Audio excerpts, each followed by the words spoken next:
What's up everybody, it's Arthur, and you might be wondering why I just called myself Arthur instead of King Arthur, and that's because the King Arthur persona will be reserved for more comedy videos. So in normal video or art videos like this, I'll be calling myself Arthur. So let's get right into the video. Now today's video is about a challenge I invented called the Badassery challenge, and I will be explaining that when the rules pop up on the screen, which should be right around now. So the rules are basically these. So your objective is to take a concept or picture and try to render it as badass as possible. So like say you have a concept like unicorn in this case and you try and make it as badass as possible, or you have the Mona Lisa and you try and make that as badass as possible. So you have no time limit and you can use any material. So with that being said, let's get right into the process. Alright, so here is my warm-up stage. I'm basically just drawing horses and like different designs, because the concept for this Badassery challenge is unicorn, and unicorns are seen as these creatures that are really like friendly and like everybody loves them, and they're cute or something like that. But in this case I was trying to make it like really like pop out, be badass. So instead of having like a straight horn, I decided to do a few different designs. Like you can see down at the bottom of the page right there, I have a few things like I labeled a horn, and there's a straight horn as usual as a comparison, and there's an axe like horn and a sword like horn. Now I think I go with the sword like horn. That's because the sword is more pointy than the axe, and that would it would break the flow if it were an axe. Now you can see me doing a few things with like the hair, or I mean the mane. I'm not exactly sure how you call one of those. I know how to say it in French, but I don't know how to say it in English. It's kind of weird, but yeah. So you see, I kind of do one, like a Super Saiyan kind of thing, you know, because let's be honest, Super Saiyans are pretty badass. So like I did like kind of that kind of thing. I was deciding how the eyes should look up there. Top of the page, I was thinking maybe I could do a clear eye, since usually when something becomes extremely like mad or pissed off or like savage, they tend to lose their pupil in like a comic setting. So yeah, that was my reasoning for doing that. Now here I'm just kind of sketching out like the horse anatomy, not really, but yeah. So I move on to try and draw a horse profile, and I realize that I'm a little bit rusty on drawing horses because I'm mainly into drawing people, and so yeah.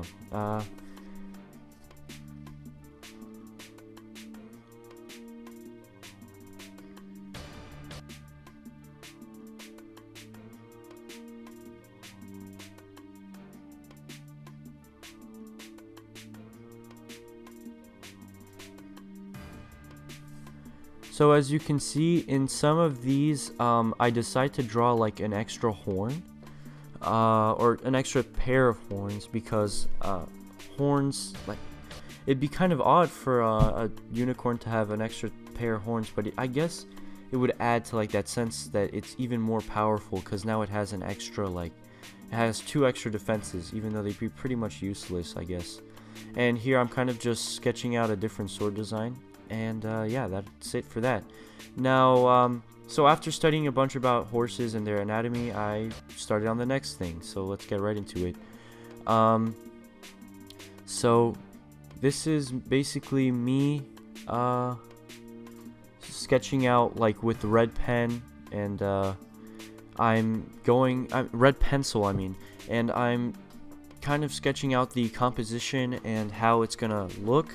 So my idea is to have a horse in near like darkness, and there's lightning and everything, because it adds an impact to like how badass, how a horse can become, or a unicorn becomes badass.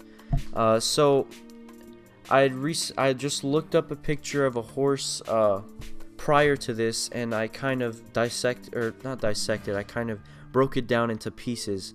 So I put the joints everywhere and I replaced them with circles so that I got a better feel, and the muscles were turned into like big blocks, as you can see around, like under the horse's neck, so I could better understand it. So after I got that idea from the picture of an actual horse, I've incorporated it into this picture as you see. So I've done fleshing out the picture, the image of the horse, and at the beginning I kind of screw up the sword a little bit because it's not central, so I end up just doing a circle, and I also kind of mess up the foreshortening, but luckily I end up fixing that later. Now I dropped the horn idea because I felt like that would be a little bit useless, because there's always one horn that's going to be longer, and so there's no point in having 3 horns if the other one's always just going to be there. So you can see I'm putting in the giant like tuft, I mean the Super Saiyan like mane. I'm just going to call it a mane. I'm not exactly sure how it's called, so forgive me for that. So I'm going in, drawing the eyes, again with no pupils because the horse is supposed to be like a savage or something like that. So, yeah.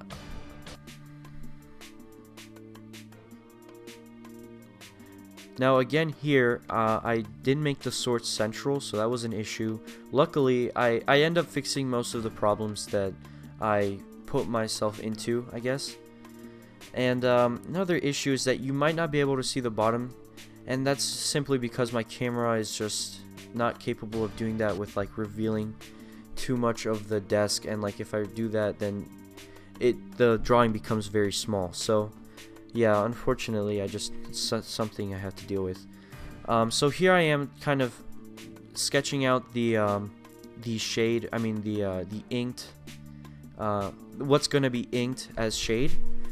And so I'm going for that real like comic style shading, and so that like it looks, because I believe that some comic shadings can, if done well, can be really badass.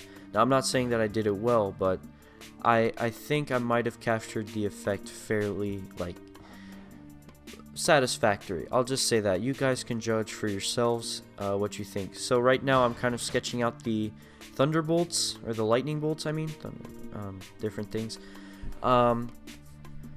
So yeah, I try to make them random and kind of sporadic so that it looks convincing. So here I bring out my pens, and so I have a Pigma Sense. Okay, alright. So I went by those pretty quickly in the video, so I'll go over the ones I used. I used a Pigma Sakura, I think, and it was size 10. I have a Faber-Castell .08 and a I'm not sure of the brand. It's like T-Ball or something like that. But it's like a gel pen. I'll have the list of supplies in the description. So I used the gel pen to ink out the form of the horse, and luckily I don't ink the sword because it looks demented and it's not centered. So luckily I did not do that. Yeah, you can see me kind of erase it and kind of tweak it so that it looks correct. I even put a little shine, but the blade itself is not completely fixed. So I only shade in I only ink in the handle. I'm not exactly sure. I really need to get the right terminology, but yeah. So I lightly ink the mane or the hair, and so I did these recordings at a different period of time, so it might explain the lighting. So yeah, I have a lamp, and in this case I just forgot to turn it on until later. So here I am fixing the sword, making it more foreshortened, and you might be wondering, if you are, why I decided to ink the thunder like I did, and that's because sometimes in comic books, particularly manga, the lightning can be shaded in, it can be inked heavily around the outer edges. I feel like it gives a good sense of impact, so that's what I did.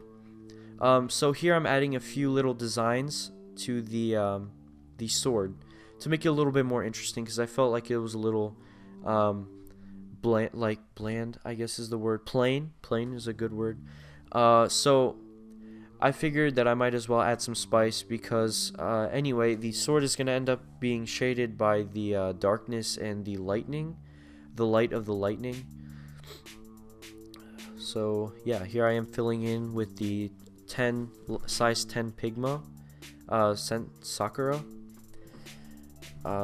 So I was going for one of those like badass inking in the middle, kind of, because like it's surrounded by thunder, and that's usually what happens is like you get when you have like two sources of light, you sort of from in your sides you usually get like a dark shadow in the middle where the creases are. So like on a human, the middle of the forehead would have a crease, because that's where the eyebrow, like the muscles that control your eyebrows, like that's where they end. So you would have like a little gap right here.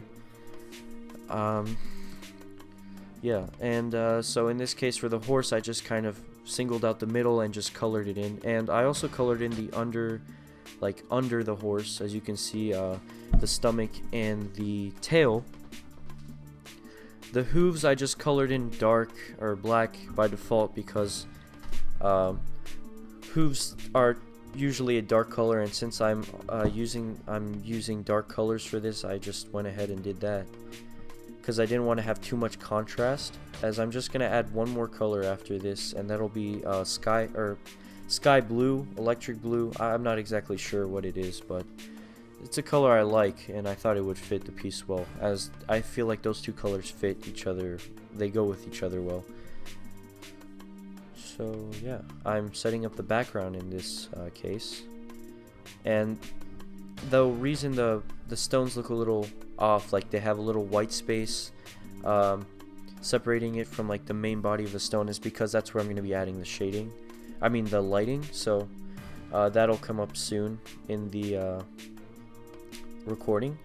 Now I just turned on my light, and it's pretty late for me to do that, but might as well. I mean, I've been doing that for so long, so I was like, I'm not gonna re-record that just because I didn't turn on the light, because I mean, so far it's alright. So yeah.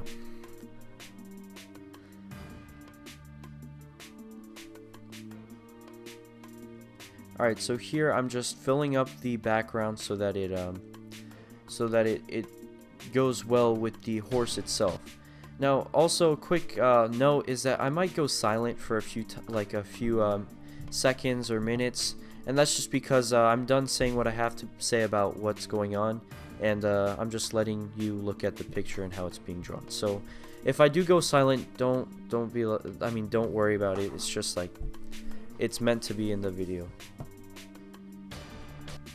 Alright, so any minute now I should end up moving the sketchbook up so that we can see what's going on. And now, quick note also about this particular part. I got a few brush pens out from my case that I have for pens, and they were, I think one of them was a Faber-Castell brush, and the other one was a I think they were both Faber-Castell brushes. One of them was a calligraphy brush, but it could also be used for inking, so I decided to use that. So yeah, because my Pigma was running out of ink, because I've been using it for a while now. So yeah, I just moved up the sketchbook so that it's easier for you to see. And as you can see, I'm not going in the same direction each time. Now this is I'm doing this because nobody can really see, like, in the dark lines what's going on, so a discontinuity in like the way you draw the lines isn't going to be a big problem, as the black mainly just cancels all of that out, because all you see is just a black like glob of whatever the background. So here I am doing another recording, since I don't have that much time on my hands, so I have to do these separated. So I do end up doing several recordings. So yeah, I switched to another recording, and at this point, yeah, I'm just going through the clouds and fixing up the lightning so that it kind of matches the other one. Now I prefer this bolt of lightning as to the other one because the other one feels a little bit, it breaks the flow a little bit. It seems a little bit too big, or like too fat a little bit compared to the other one. This one is, the one on the left is very like thin and resembles a lightning bolt more.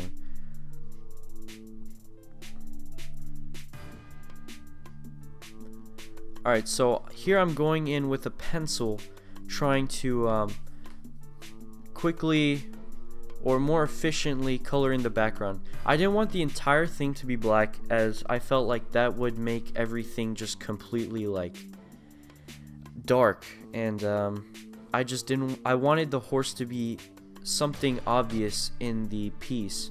So instead of making the background completely black, I made it somewhat gray, and I'm gonna get out my blending stump soon to try and make it look less like a mess of just pencil strokes. Also, another reason why I didn't use black is I felt like it would kill my markers, as it would just be so much ink being poured onto a paper, and also I felt like the paper would start to crumple because of the amount of or not crumple, but like slowly that effect you get when you paint something with watercolor and the paper becomes a little bit bumpy or curvy. I just didn't want that to happen, so I didn't do that. So that's why I didn't fill in with black marker, as well as the whole darkness thing that I went on about earlier.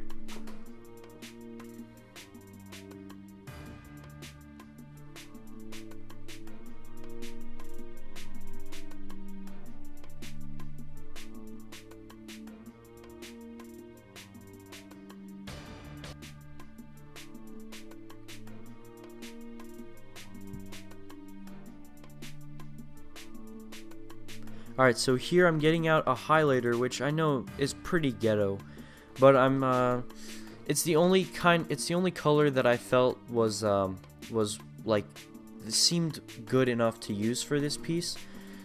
I could have used yellow, but then again I felt like blue was a more badass color and that it goes well with black. So I chose this particular blue to do this effect. Now I'm just gonna color the entirety of the horse like this, and I'm gonna try and blend the blue from the dark spots so that it looks a little bit more natural. As you can see, like I'm going over the parts so that it appears darker near the dark or the black, so that it's not like just transition from black straight to blue. So that was my reason for that. Now it might be a little bit weird seeing as to how the horse is just randomly colored blue, and there's no lighting that's blue. Now you'll see in a few like in a few minutes that I end up coloring the lightning blue.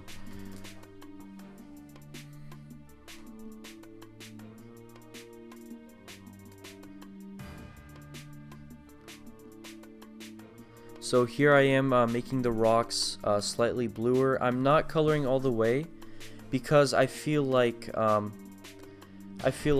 if I do everything completely blue, it's just gonna ruin the overall lighting. So as you can see right here, I'm slightly coloring the lightning blue in the center only. And I felt like coloring it all blue would kind of just be like a lazy color, or not lazy, just more like it doesn't make sense. And so here I'm just filling out the clouds. No big deal. I decided to go with a hatching, I believe it is. Yeah, hatching technique here because it was just much faster. And if I hatch in between the lines that I've already hatched, I get a solid dark color. So yeah, that's my reason for hatching.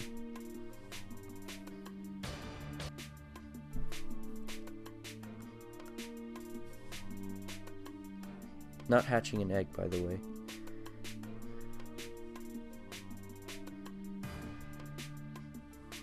So I add a few little lines of darkness here and there to kind of give like that sense that it is a little bit dark.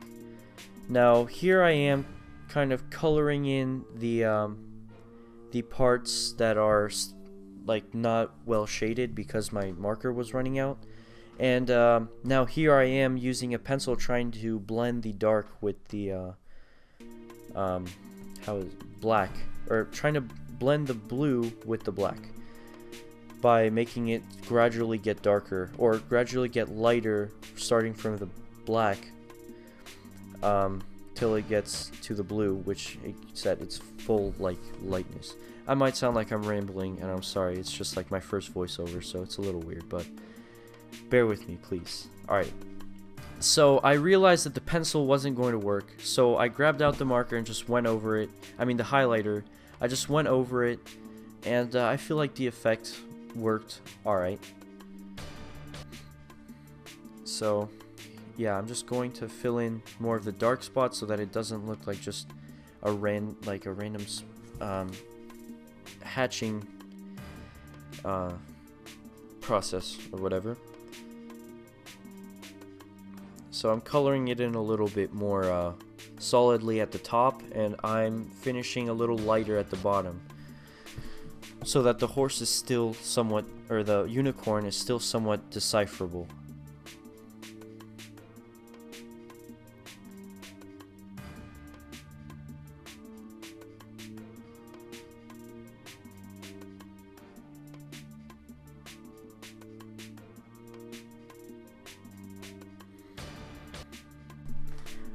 Alright, so at this point I'm just finishing up the drawing, so I'd just like to take the time to thank you all for watching.